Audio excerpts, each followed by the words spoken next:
আগামী 2025-26 অর্থ বছরের বাজেট আজকে উপস্থাপন করা হয়েছে।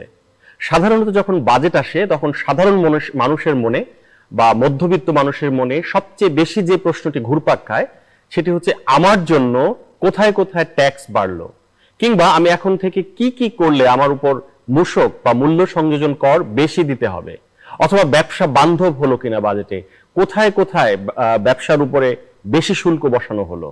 ওয়েলকাম টু স্যার কানেক্টস, আপনাদের সঙ্গে আছে আমি হাসান হাবিব।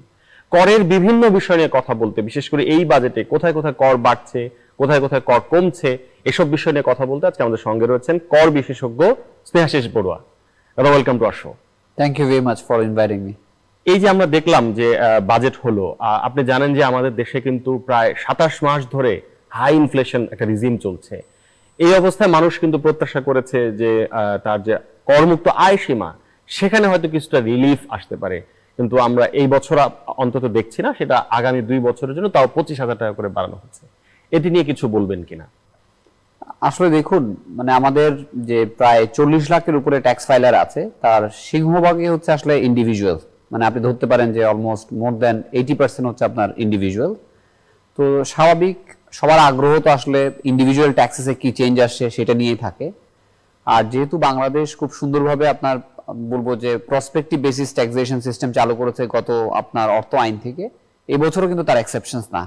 সো অনেকে হয়তো এটা খেয়াল করেনি যে গত বছর কিন্তু দুটো ট্যাক্স রেট দেওয়া হয়েছিল, একটা ছিল গত অ্যাসেসমেন্ট ইয়ারের জন্য এবং আরেকটা হচ্ছে কারেন্ট অ্যাসেসমেন্ট ইয়ারের জন্য। তো অনেকে মনে করছে যে না, এবারও হয়তো মানে আপনার ট্যাক্স রেটে কোনো চেঞ্জ আসবে। তো যদি আপনি একবার প্রসপেক্টিভ বেসিস অ্যাপ্লাই করে ফেলেন তাহলে আবার পিছনে গিয়ে আর কি ট্যাক্স রেট চেঞ্জ করার কোনো সুযোগ থাকে না।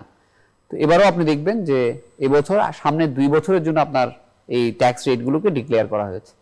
আপনি যথার্থই বলেছেন যে প্রথম যে সিলিংটা আছে, যে আমরা মানে যে মিনিমাম ইনকাম যে থ্রেশহোল্ডটা আছে সেটা আমাদের 3,50,000 ছিল মেইলদের ক্ষেত্রে, সেটাকে 25,000 বাড়ানো হয়েছে। শুধুমাত্র নতুন এডিশন আসছে যে আমাদের জুলাই অভ্যুত্থানে যারা আহত হয়েছেন তাদের জন্য হয়তো মুক্তিযোদ্ধাদের সমপরিমাণ একটা সিলিং রাখা হয়েছে। ওনারা ছাড়া মাত্র 25,000 টাকা বাড়ানো হয়েছে। এবং কি জন্য? সেটা হচ্ছে আগামী 2 বছরের জন্য, নট এই বছরের জন্য। সেই যে 29 মাস আপনার ইনফ্লেশন ছিল, সামনে আরো 2 বছর ইনফ্লেশনে কোথায় যায় সেটা কিন্তু আমরা জানি না। যদিও সরকার টার্গেট করছে যেটা 6%-এর মধ্যে থাকবে। তাহলে আমরা যদি দেখি যে 29 মাসের ইনফ্লেশনের অ্যাডজাস্টমেন্টস সামনের আরো 2 বছরের, তো সবার মধ্যে একটা আশা ছিল যে দেখেন যে আমাদের যদি ইনিশিয়াল থ্রেশহোল্ডটা যদি একটু বাড়ে তাহলে আমাদের হয়তো কর ভারটা একটু কমতেও পারে। এই আশাটা কিন্তু সবার মধ্যে ছিল। তো সেই আশাটা আসলে প্রতিফলিত হয়নি। যে আমাদের প্রস্তাব মানে বাজেট স্পিচ যেটা দেখেছি সেখানে আমরা দেখিনি, যদিও আমরা অফিসিয়ালি এখনো কিন্তু অর্থ অধ্যাদেশটা ডিজি প্রেস থেকে ছাপানো হয়নি, আমরা হাতে পাইনি, বা অনলাইনেও কিন্তু আপলোড হয়নি। সো আমরা বাজেট স্পিচ প্লাস অনলাইনে যে সমস্ত অ্যাভেলেবল আপনার মেটেরিয়াল আছে এখান থেকে বলছি। তো এখানে শুধুমাত্র যে 25,000 টাকা বাড়ানো হয়েছে সামনের বছরগুলোর জন্য, সেটা কিন্তু হলে আমরা মনে করবো যে হয়তো আমার কর হার কমতেও পারে। কিন্তু দেখবেন খুব সূক্ষ্মভাবে আমাদের যে ট্যাক্সের যে স্ল্যাব, সে স্ল্যাব শুরু হতে প্রথমে 0%, তারপর একটা 5% স্ল্যাব ছিল, দেন 10%, 15, 20, 25 এন্ড দেন 30, এই স্ল্যাবগুলো ছিল। এবার কিন্তু প্রথম যে স্ল্যাবটা আছে সামনের বছর থেকে সেই স্ল্যাবটা আর থাকবে না। সো তার মানে আপনার 5% যে ট্যাক্স দেওয়ার একটা স্ল্যাব ছিল সেটা থাকবে না, সেটা হয়ে গেছে 3 লাখ টাকার উপরে 10%।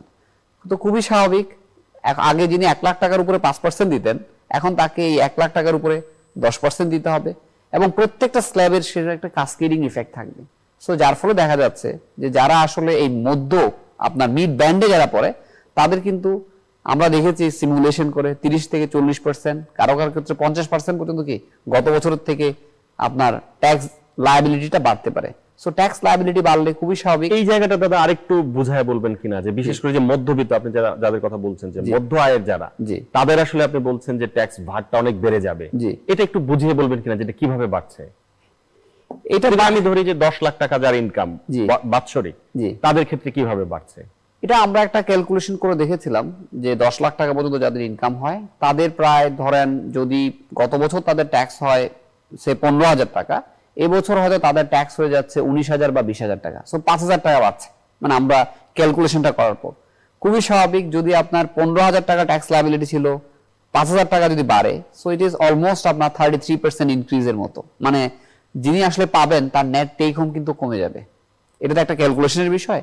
সো যেহেতু আপনার প্রথম স্ল্যাবটা উঠে যাচ্ছে এবং পরবর্তী স্ল্যাবের ইম্প্যাক্টটা আসছে, সো সেক্ষেত্রে কি হচ্ছে না, আপনার বড় ধরনের কিন্তু কি নাই, কোনো ধরনের ছাড় হচ্ছে না।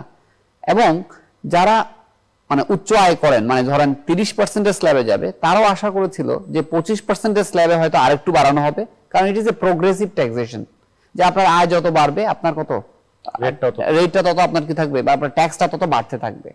তো এই জন্য আমরা দেখেছি যে যারা এই ব্যান্ডগুলোতে আছে ক্যালকুলেশন করে, তাদের আসলে কর ভারটা বাড়তে পারে।